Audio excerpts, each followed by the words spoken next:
Hey, what it do? What's up? Your girl G here, and we are right back at it, you guys, to talk about love and Marriage Huntsville. So, you guys, love and Marriage Huntsville. I'm not gonna lie, y'all. I think Carlos King is getting a little lazy. I think he's getting a little lazy with his shows. I'm not gonna lie. I feel like he saw that Love and Marriage Huntsville in the beginning, was his big, success and everything. But the way that I'm watching Carlos King act now in regards, it's clear that he wants this, talk show host lifestyle. He wants to be like the Black Andy, have producer credits of the shows, but then still be able to talk to the celebrity type situations. But like, Carlos, the way you run your shows, even on Bravo, they're getting lazy over there because Real Housewives of Potomac, we'll talk about it when we get there. But I just feel like Carlos is getting a little lazy with the production and what he's requiring out of people. But because Tisha with this pregnancy test, get the fuck out of my face, for real. But let's go ahead and get into it, you guys. If you're new to my channel, I appreciate you for tuning in. Drop down in the comments, let me know that you guys stopped by. If you're already part of the Juice Box crew, make sure to get this video to at least 10 likes, please. Please, please, please hit that thumbs up button, okay? You be doing your girl a favor, all right? So, we pick up where we left off, which is KeKe, letting Tiffany know I ain't the one, in the most eloquently polite way. Because she came in with the baby, all right? Tiffany said, I'm going to come in with a little bit of a safety net, all right? And so, long story short, Stormy's like, look, I set this up for you guys to talk. And Tiffany took the more of a let me listen approach, let me be open approach. And so KeKe was like, look, straight up, you've been coming for me. You did the interview with Carlos King, trying to basically like shun me in a way, telling me like I'm not good enough to be around everybody. Then you want to bring up Tisha and how, our relationship is. And I'm a little confused where you got this idea was that you could say all this stuff about me. Not only that, include things that are false, which was like that I was coming for you. Where did you get that idea from? And Tiffany just was like, look, I felt like you were coming for me based off of how things went at, I guess that massage parlor when all the ladies met last season. And KeKe basically confronted her about what she said allegedly to Melody. Now, here's one thing though. Two truths can exist at the same time. I do understand Tiffany's idea of, now damn, if she's going to do her cousin that way, then I need to keep my good eye on her. Because that's family. If she's willing to treat her family like that, then I definitely don't know if I can trust her. Like, I agree with Tiffany on that regards. You had me right there. But Tiffany, where you lose me though, is where you start doing all that shady that you was doing behind the scenes, the shady tweets and the shady comments on the show, and then doing an interview with Carlos King. Girl, you was throwing some shit out there. You literally came on the show. Girl, we remember how your entrance was, okay? But, Tiffany was just kind of like, look, I was going based off what I was seeing, and what I'm seeing is you beefing with your cousin. And KeKe had to be like, okay, you saw me beefing with my cousin, but have you ever thought about what that was doing to me? Do you know the extra details of what the hell was doing to me? No, I didn't think so. So, yeah, you might be seeing me act this way, but if I told you what was really going on behind the scenes and on the details of what that whole family has done to me, I guarantee you might have a different opinion. So, it just was an agreement that, KeKe was like, get to know me based off, like, me and what you see of me and not of my cousin. Or if you do want to meet somebody, like, meet people who actually really know me and then judge, form your opinion. Tiffany was like, I was, going off what I see, and I don't hang around people who act the way you do, like fighting and stuff. And KeKe's like, yeah, I've been in a couple fights, but I don't start them, but I'll finish them, except this last time, because KeKe, you definitely did start this fight last time, okay? But nonetheless, get to know me for me. And Tiffany was like, yeah, I probably said some shady stuff. But I've never met this KeKe before where you're open and you're communicating and, you're kind of coming across in a different approach. So, they're good. But if they were going to be good, Baby Ace was security. Stormy was like, Tiffany brought security, but there's no better than security than Baby Ace, okay? Okay, she trying to pull help me, I'm just a mama in distress. So moving on, we see Chris finally pulling up on Martell in his new house, I guess, y'all. Chris was so happy. He's like, I'm so glad that I got about my house so I can finally get back to business. I can sell my home without this dude. Y'all, Martell is on reality TV, national TV, being a whole ass squatter. And saying Chris is harassing him because he wants him to get out of the house that he 9 out of 10 isn't getting paid for. For real, because Martell, we know you ain't got the money, okay? But nonetheless, Chris pull up on him. All right, pull up on me. Chris pull up on Martell. And Martell got these shades on. Martell got under eye surgery. I guess for some bags. I mean, because we know he ain't sleeping. Because, shoot, you can't sleep when you ain't got nowhere to lay your head at night. And you don't know when the door gonna get kicked in, okay? But not only that, you ain't sleeping because you got to worry about, the baby mama, the side chick, and trying to figure out if she gonna let me back in when it get cold outside. If I ain't got nowhere to go, he just stressing. But my other thing is though, how if you got money for under eye surgery? You paying for under eye surgery, but you ain't got no money to find nowhere to live? The math ain't math to Martell. But Chris come in and basically tries to check him about the whole situation with Nell. He's just kind of like, they do small talk. Martell's like, how you been? I heard you at the family dinner. How'd that go? Chris tells him that, it was good until it wasn't. His oldest daughter, Lexi, she has kind of always had this perception of like, I get treated different. They get all these luxury materialistic things. She got a Lexus, so I want a Lexus. I need more there. I feel like Chris and Nell came in at a good time. Obviously, now that Tiffany and Lewis are leaving, I need more details. I need more details about her mom, and the relationship that she has with Chris, because I'm feeling like something, y'all, in my gut is telling me that Lexi was staying at her mom's house while everybody was staying at that house, and there was a little bit of a divide created by the mama. Like, I think little seeds were planted, and that on top of having Nell, because Nell knew this girl since she was like 2 years old, 1 or 2 years old. But Nell, in that instant, and what type of, how she reacts to things, and then not only that, girl Lexi, something ain't adding up because Nell says she literally gave you like 20 grand. So what did you do with that 20 grand? If you wrecked the car, and then they say to you, okay, like, we're not going to get you another one. And then it's like, oh, I had to buy my first car. Well, bitch, you got the money. Like, what did you do with the money? Something's not adding up. Or the money was given to the mama for the mama to, like, purchase a car for her daughter. And she ain't say nothing. Like, y'all, like I'm saying, y'all, something ain't adding up. But it's not to say that Lexi don't have no valid feelings, because I do think there is a breakdown in the relationship because Chris clearly wasn't there in a consistent way as Lexi was growing up, and I think he acknowledges that a little bit because he said at the car, oh, there was times that I couldn't be there for you because like I wasn't good for myself, so like I said, long story short, something going on there, and I want the deets, okay.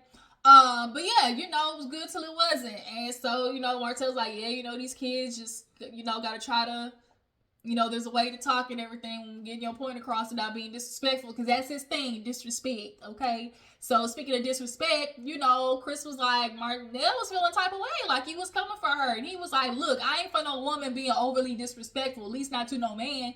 How I feel about women, like, if you don't be disrespectful to me, and I won't be disrespectful back. And he was like, was she disrespectful, or was she honest? Because that's one thing about narcissists. They will take anything that they don't like hearing and turn it into disrespect, which is why Chris clarified. It's like, what do you mean, like, check her? And like, oh, she was being rude. Like, was she being rude, or was she saying something that you didn't want to hear? And then Martell had to be like, well, man, it could be real but disrespectful at the same time. No, Martell, you don't like being reminded of the that you did to Melody. Point blank, period. You feel like, oh, she keep bringing it up. Well, nigga, like, if we gonna talk about it, you did it. You did it. Like, we literally have the baby as proof. You did it. And you can't get mad at people when you want to talk about, oh, Melody moving on with her life, and you're confused why people want to show up for her. We gotta do the breakdown. Point blank, period.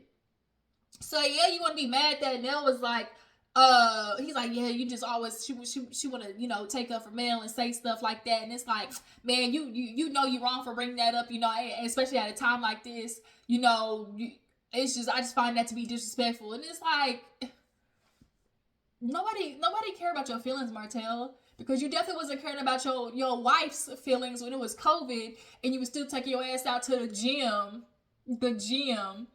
and wasn't worried about bringing your wife or your kids the 19 back. Like, quite literally, it was a lockdown. Where was you going? Where was you going, Lewis? So, Chris is like, I know Nell, she can get, passionate or overly excited, but I don't want there to be no issues on both sides. He's like, yeah, I just don't like, when she love bringing up Mel, and it's just like, man, you just like, that's just so disrespectful at a time like this, and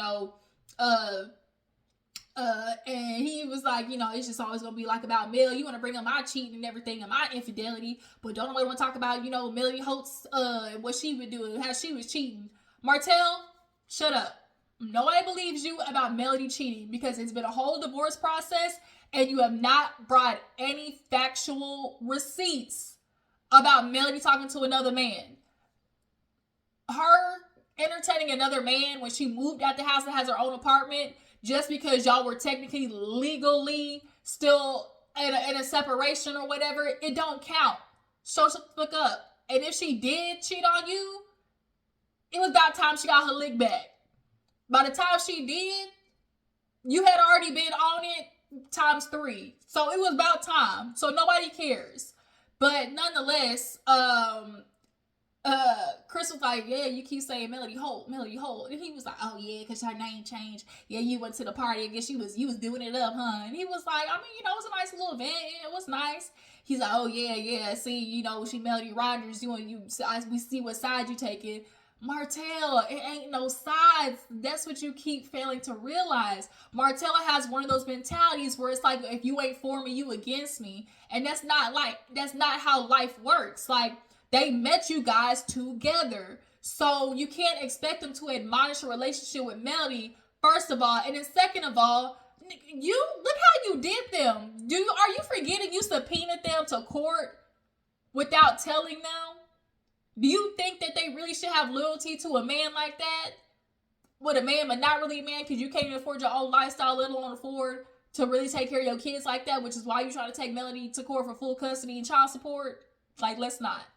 But he's like, yeah, Melody Rogers. He's like, yeah, her new name. And Chris was like, it's not new. Like, I appreciate how Chris was like, catching Martell's little slick jabs. And so in his confession, he was like, oh yeah, Melody, and she, and her name, she want to go back to Rogers, like, as if that's something, as if that's like something big, and it's like, Holt wasn't either. And if Holt, you would have sit there and talk about Holt being a name, why was it a name though, Martell? It wasn't because of you. It wasn't because of you. You got your builder's license yet, Martell? Oh, okay. I didn't think so. Okay. All right. Cool. So then he want to talk about, what did he say? What did he end on? He was like, damn, what did he say? It was just in my mind. And I went blank. He was like, oh, that's what it was. He was like, yeah, Melody, she want to sit here and do this name change. It's starting to get old because, I just hope she doing it for the right reasons and not because she just want to keep, using, going against me for clout, and use me for clout and go against me because that's what she knows people want, or like, oh, or no, she wanted, because she used me for clout and just because she wanted to destroy me. And just like a narcissist would say, you're making it about you. Melody has a lot to celebrate because of the that you put her through, Martell. So yes, if she wants to celebrate the fact that this is my last connection to this Negro, because you could tell he heard about it. That's what he said in the confession. He's like, yeah, the fact that she's going back to Rogers, it do make it feel kind of like, final, like that's the last piece. And that's what he was wanting. He wanted to have a connection to Mel. That is his power source. Like, And so now that he no longer has a connection to Mel, anytime she does something, he can no longer feel like, yeah, I got a part of it. Because that last name was always going to make him feel like if she accomplished something, he has a part of it. And Melody knew that. You don't play a goddamn piece in anything of Melody's success, because like she said, I was Melody before I met your bald-headed ass.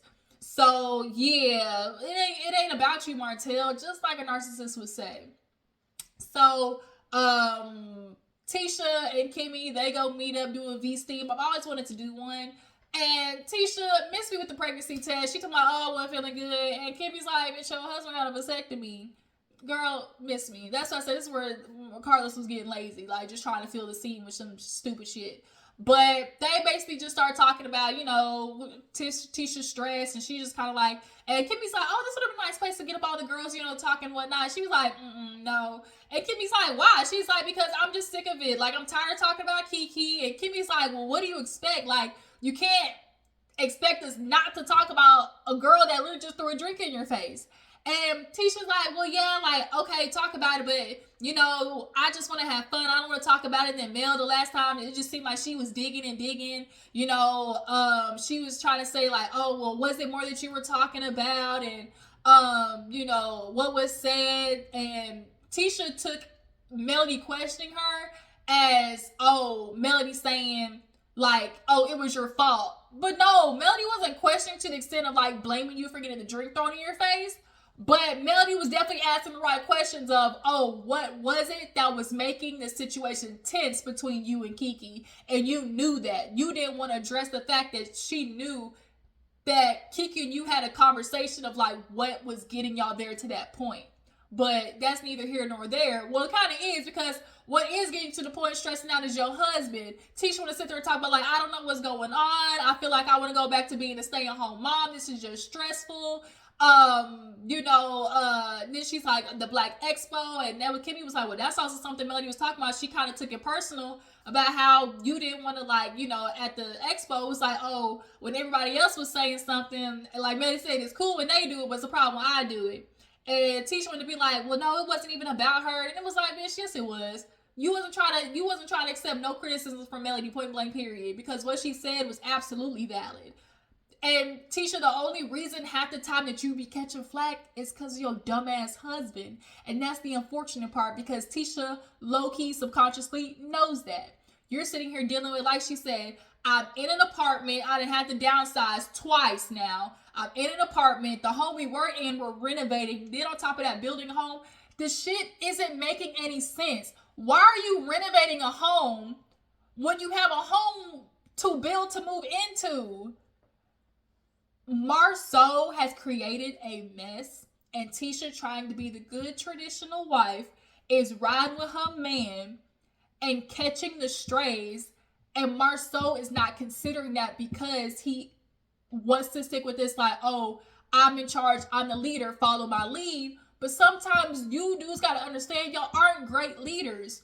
Marceau never thinks he's wrong.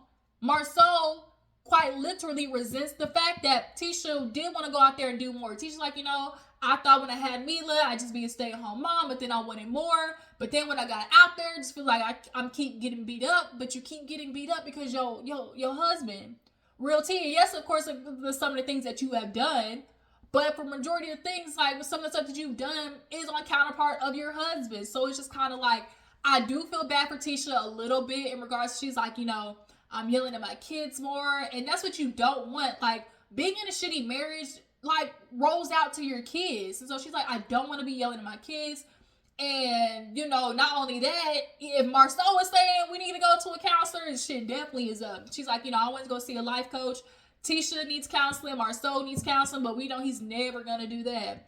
But Marceau has created a mess in trying to, run things on the man. Not to mention also, too, they got that lawsuit because Marceau out here doing dirty work. And Tisha, your motherfucking name is on the paperwork, okay? Unfortunately, you the owner of shit. So it's just kind of like, damn, Tisha, she sees she's in a mess, in a whirlwind, and she wants to retreat because she thinks that's the problem. Maybe it's just not meant for me, Maybe it's not me. Bitch, it's not you, but it's also you because you're allowing it to happen. So that's all I'm going to say.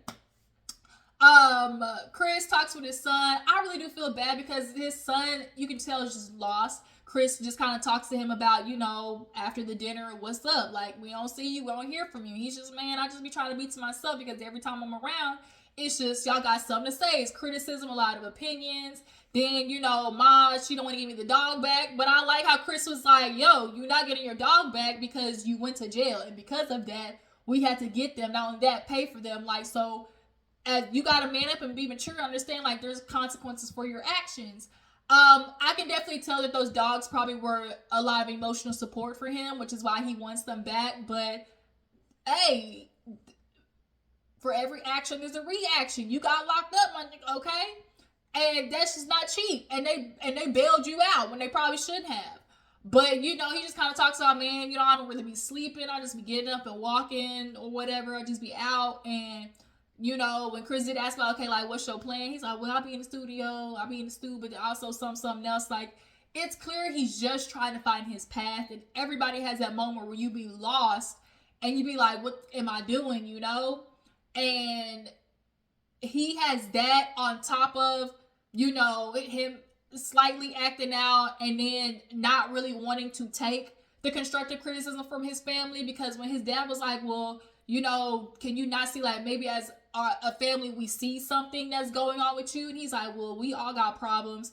And it's like, yeah, we all got problems, but it don't absolve you from people being able to tell you stuff. And that's what I think is his problem. It's like, man, y'all life like that, you can't tell me shit, and people who are like that, who feel like, well, your life ain't perfect, so why you say something to me? Like, people like that really kind of end up self-sabotaging, because regardless of what's going on in somebody else's life, outside perspectives, we might see something that you don't see, And I think that's what's happening with him. And Chris, like, it's very clear that you might be dealing with a bad depression. And I think he's absolutely spot on with that. Like he said, as a black man, feeling isolated, he's like, I've been there before. And I'm glad that Chris said he would, not Chris, but the son said that he would consider counseling, because he definitely needs it. So Tiffany and Lewis, y'all, this is it for Tiffany and Big Lulu. A big Lewis, a moment on the lips is available on the hips, okay? So, Tiffany basically tells him about how, thing with KeKe and how, she was different and she definitely showed a different side. And, Stormy helps, just get them to come to a meeting of the minds, essentially. So, she's like, it's just definitely needed because I'm just dealing with so much right now. I'm overwhelmed. Things are happening in life that I just didn't expect to happen. And this is what Lewis was trying to tell you, Tiffany. Tiffany was just so tunnel vision on what she wanted that she fucked up. And I know it's like, babies are a blessing. They are. But if she could go back in time, I'm going to say this with my chest. I truthfully think if they could go back in time and not have this baby, Tiffany wouldn't do it. Because the problem is with people sometimes, and particularly women, especially when it comes to like how they create the fairy tale, Tiffany felt like, well, with my last kids, nothing went wrong. If there is anything more unpredictable, bitch, it's kids. Newborns, the most unpredictable thing. And like, Tiffany, you were thinking about all the things you could control. Like when Lewis would bring up, okay, like your work schedule, and if you don't have time for this, she's like, well, I can do it. And it's like, okay, you're thinking about all the things you might possibly be able to control, but you didn't think about the things that were out of your control, i.e. your baby, i.e. your chemical makeup from trying to have a baby. Like, now you're dealing with postpartum, and I feel so bad for Tiffany. And Lewis is like, I was seeing it, like, you see her trying to be like, oh, I'm good, almost to the point of delusion. But it's like, Tiffany was trying to say, was like, no, I'm good, because I still have shit to do. And that's literally what functional depression is, where it's like, you tell yourself, I just got to keep going, but you're still not okay. And so, like, a lot of women of color do have functional depression, where it's just like, you have shit going on, but you don't have the freedom to stop. And it's unfortunate, because as much as you feel like, okay, I'm just going to work through the pain, I'm just going to, move through the pain, it don't go away. And I feel so bad for her in that regard. It was sad. And then she was like, on top of that, dealing with the show, gotta wake up early in the morning and do makeup, and getting the response that I got, and then yeah, you had a heavy response, bitch, because of how you came in. Tiffany, I love you, girl, but how did you expect to act the way you did and not get the like, what did you think was gonna happen? Because, bitch, you knew you was shady. And you was a different type of shady, girl. You came in talking about somebody's child. Like, you kind of deserve that one, Tiffany. Now, are there all moments that you know, people on social media can be assholes, for sure. But overall, like, I agree. He was like, you know, we got to consider that this might not be what's best for us. I do think Tiffany does need to take a step back. It's clear that her mental health, you know, when she started crying about just like, you know, I don't feel good about myself. I start questioning my worth. I start, you know, like, where's the light? Like, when you don't see the person, like, that you want. Like, I remember that feeling, and I have that feeling sometimes, like, because that's what depression is, where it's like, you are looking for the light at the end of the tunnel, and it just seems to not be there. And it's like, you know it's there, but you don't know how to turn on the switch. You know, like, you know there's a light somewhere because you remember how you used to feel.